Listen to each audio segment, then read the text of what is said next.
we're going to cut Judy Dietz' hair, better known as Nina. It's been a difficult proposition for those in Idaho, so I'm going to walk everyone through this so any of you watching can try to copy this at home, but preferably you need to have a license and know what you're doing. First of all, you need a pair of texturizing shears. As you can see, the fine blades, there we go, we're going to need those. A good idea if you have another secondary pair that is a little bit chunkier like this, and then a regular standard pair of shears. A comb, a willing participant, unwilling participant. So shampoo the hair and go ahead and comb through it. This is about a 6-week grow out for her, so you'll be able to see what we're going to do here.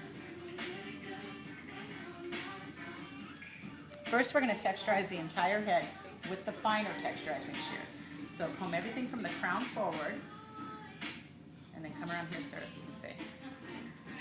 So we're combing this forward, the crown.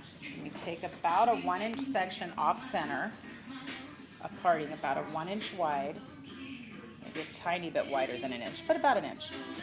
And then we're going to take another inch. So you want basically a little square. An inch or so, it's okay, it doesn't need to be exact, that's not so important. Take that grouping together, twist it in the center, like so. Is that coming up good? Can you see it? Mm-hmm. And then take your texturizing shears. Once about a little over an inch off the scalp, second one, halfway through that in your finger, and then the tip.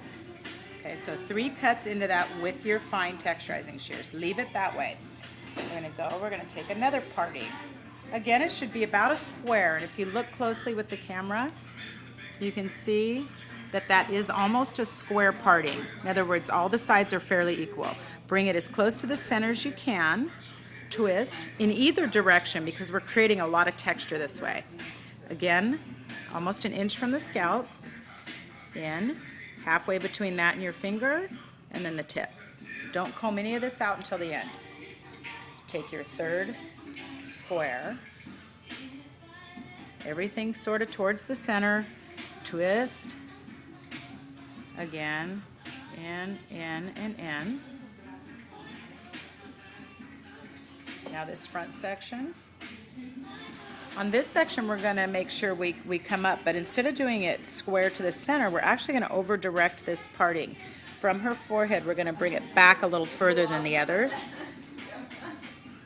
So when we twist, we're going to come down on that, and you can see on the parting how I'm closer to this edge rather than in the center.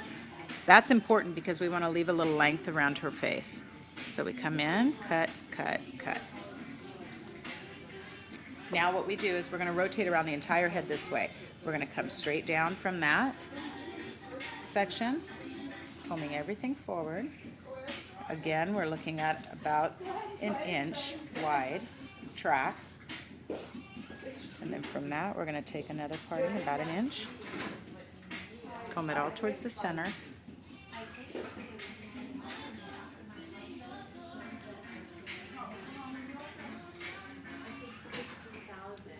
This offers a lot of texture to the hair. This is the most difficult part of her haircut that she is unable to find someone to replicate. So all of you watching this, this is a great short haircut. Great place to start.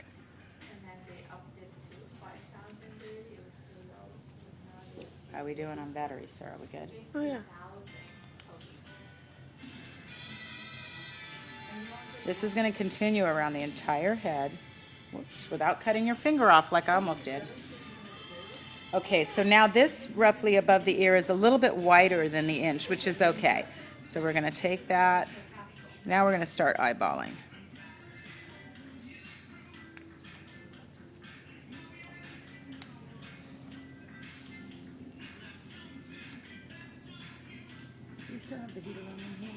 Yeah, she's going to turn it off. You can't talk, you're on the video. Your client's not allowed to talk.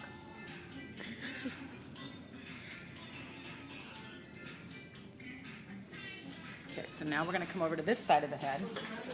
Still not combing out if you want to get that in the mirror so they can see that everything is still uncombed. Okay, again from the crown forward, push the hair forward, little bit bigger than an inch. This doesn't have to be exact. The most important part of it is that every hair on the head will be texturized. So I use this as some form of uniformity to help me get around the head without retexturizing the same spot. You can come in there so you can...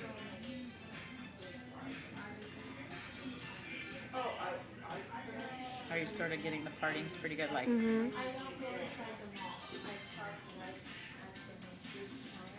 At this point, you want to make sure you have texturizing shears. If you were to cut this off with shears that were all solid bladed, she would have a very, very short, very uneven croppy haircut. Again, with this small section on the bang, notice that that's left over. So what we're going to do is we're going to pull that back, really over direct it, preserving some of that length around the front, and then come in and...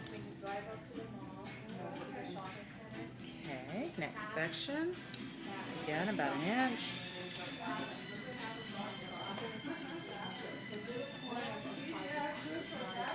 We're going to continue this around the whole head. And once we've done the whole head, when I get to the nape, we'll plug back in. So you can pause it for a minute.